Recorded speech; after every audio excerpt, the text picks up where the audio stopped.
So ayun guys, magta-transfer tayo ng pera galing sa Maya papunta sa GCash. So okay guys, paano nga ba mag-transfer? So punta lang tayo sa ating Maya application. At kapag nandito na kayo sa homepage ng Maya app, so punta lang kayo dito sa may More. Hanapin nyo yung bank transfer. Yan, pag di nyo nakita dito, punta kayo dito sa More at hanapin nyo dito yung bank transfer. Yan. Tap natin yung bank transfer at dito hanapin natin yung GCash. Ito na may alphabetical. So yan, G Exchange Incorporated GCash. Tap natin yan. Yan yon. Tapos enter natin yung amount. So 500. Oh, napasobra. 500 lang yan. 3 0. Tapos purpose, enter purpose. So sample natin, family support. Family support. Yan, family support. Tapos account details, dito yung account number ng papasahan nyo. So ito, anong number? 093057. Yan. Enter nyo dyan yung pinakang number. Yan. Tapos dito account name. Pagka nailagay nyo dyan yung account number, so ilagay naman ninyo dito yung account name.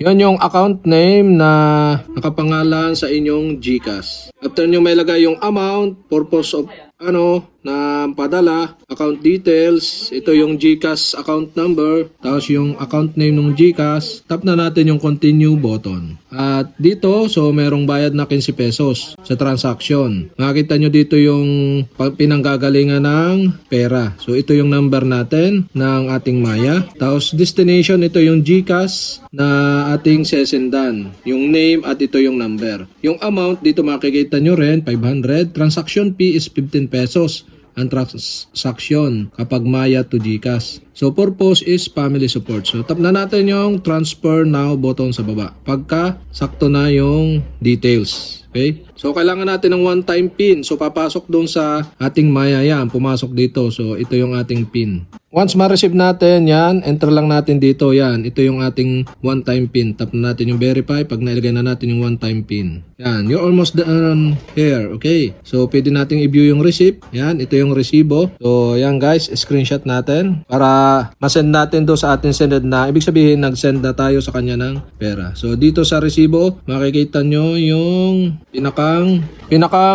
reference number. So dito sa transaction details, tap nyo lang yung arrow down do sa tapat ng transaction details at yan, makita nyo reference ID. Ayan guys, ito, pumasok na yung 500 dito sa ating sinenda na GCash.